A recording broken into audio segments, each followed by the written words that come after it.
बिस्मिल्लाहिर्रहमानिर्रहीम। अस्सलाम वालेकुम। आज हमारी वीडियो का जो टॉपिक है वो है रहमत खुदाबंदी और हमारा इतिकाद। जैसा कि आपके इल्म में है कि इससे पहले भी हमारी ज़्यादातर जो वीडियोज़ हैं वो हमारे इखलाकी रवैयों की तरबियत पर है। तो आज का टॉपिक है तो रहमत खुदाबंदी क्या है। ये आप बखूबी अंदाज़ा लगा सकते हैं कि रहमत खुदाबंदी अल्लाह का फ़ज़ल, रहमत, करम, मेहरबानी, नवाजिश जो वो अपनी तमाम कायनात में बिला तफरीक, वो मुस्लिम है, नॉन मुस्लिम है, जानवर है, पौधे हैं, वो जितना भी अपना करम फरमा रहा है वो अल्लाह ताला की रहमत है। वो उस अल्लाह ताला की रहमत सब के लिए है, वो मुस्लिम हो या गैर मुस्लिम। तो हमने अब आगे देखना है कि अल्लाह ताला की रहमत की मुख्तलिफ अशकाल हैं, वो हमारी ज़िंदगी में कैसे शामिल होती हैं। तो बड़ी आसानी से आप अंदाज़ा लगा सकते हैं, याद कर सकते हैं कि हमारा कोई काम भी अल्लाह की रहमत के बगैर मुमकिन ही नहीं। ख्वाह आम तौर पर हम यूज़ करते हैं, बेटी पैदा हुई तो अल्लाह की रहमत है, बेटा पैदा हुआ तो अल्लाह की नेमत है, कोई काम हमारा हो गया तो फजल है, कारोबार में तरक्की हो गई तो अल्लाह का करम है। यानी हमारी ज़िंदगी का कोई भी कदम जब हम उठाते हैं तो वो सब का सब अल्लाह ताला की रहमत की मरहून मिन्नत होता है। ये रहमत खुदाबंदी है जो हमें तमाम ज़िंदगी अपनी नवाज़ों से, अपने करम से लिए फिरती है और हम पे ये रहमत की बारिश हर वक्त होती रहती है। अल्लाह ताला का ये बड़ा फ़ज़ल है कि वो हमें किसी इम्तहान में नहीं डालते और वो रहमतें ही रहमतें हर तरफ हमारी ज़िंदगी में शामिल होती हैं। हमारी रहमत, हमारी कोई भी खुशी है, छोटी से छोटी हो या बड़ी से बड़ी हो, उसमें अल्लाह ताला की रहमत शामिल हाल होती है। तो हम उसको सेलिब्रेट करने के या अपनी अमली ज़िंदगी में उसको मनाने के काबिल होते हैं। अल्लाह की रहमत की वसअत का अंदाज़ा लगाना हमारे पास की बात नहीं, लेकिन एक बात यहाँ मैं करता चलूँ कि आप अल्लाह की रहमत का अंदाज़ा लगा सकते हैं। तो वो सिर्फ़ और सिर्फ एक बात है कि अल्लाह ताला का जो रहम है, रहमत है, फ़ज़ल है, वो अल्लाह ताला के गज़ब पर हावी है। इसकी छोटी सी मिसाल मैं आपको एक पेश करता हूँ कि बनी इसराइल हज़रत मूसा अलैहिस्सलाम की कौम के मुतालिक एक वाक़या बयान किया जाता है कि हज़रत मूसा अलैहिस्सलाम अल्लाह ताला के पास कोहे तूर पर हाज़िर हुए और अर्ज़ किया, या बारी ताला, इस बस्ती में जो सबसे बद बंदा है यानी गुनहगार बंदा है, मैं उसको देखना चाहता हूँ, वो मुझे दिखा दे। अल्लाह ताला जल्ला जलालहू ने फरमाया कि सुबह आप फलां जगह पे खड़े हो जाइएगा जाके, और जो बंदा सबसे पहले आपको नज़र आए वो सबसे ज़्यादा गुनहगार है।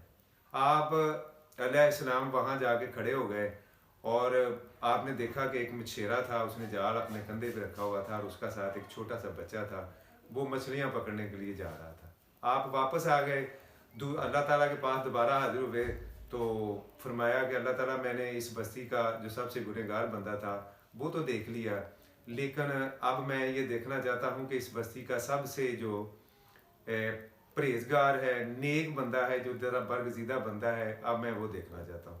अल्लाह ताला ने दोबारा हज़रत मूसा अलैहिस्सलाम को फरमाया कि आप फलां जगह पे यानी उसी जगह पे जाकर खड़े हो जाएं, जो बंदा सबसे पहले बाहर जाएगा वो सबसे ज़्यादा बरगज़ीदा और नेक बंदा है।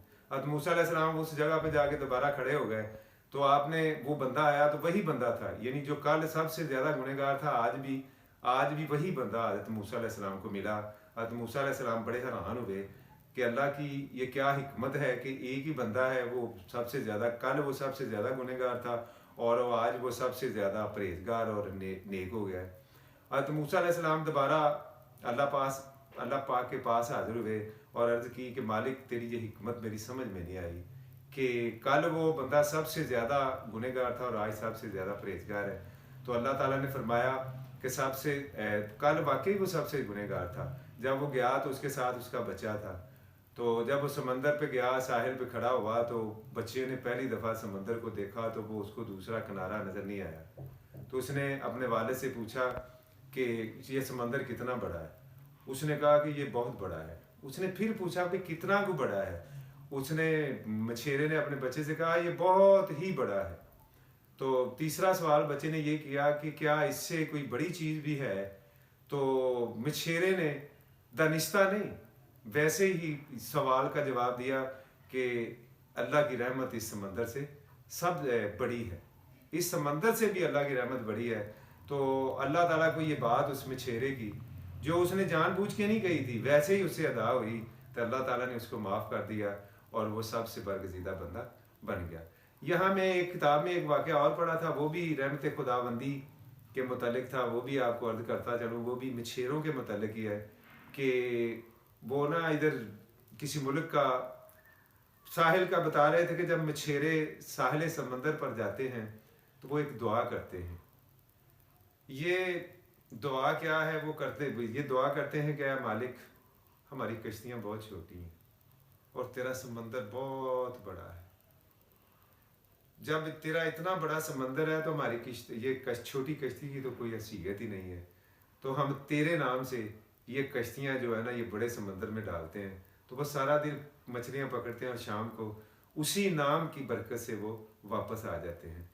इन दो मिसालों से आप अंदाज़ा लगा सकते हैं कि अल्लाह की रहमत की वुसअत क्या है और अल्लाह की रहमत कितनी बड़ी है कि वो अल्लाह के गज़ब पर भी हावी है। हमें भी अल्लाह की रहमत पर हर छोटे बड़े काम जो हम करते हैं उम्मीद लगा के कर लेना चाहिए, तो इंशाल्लाह अल्लाह ताला चाहेगा अपनी रहमत शामिल हाल करेगा तो हम कामयाब हो जाएंगे।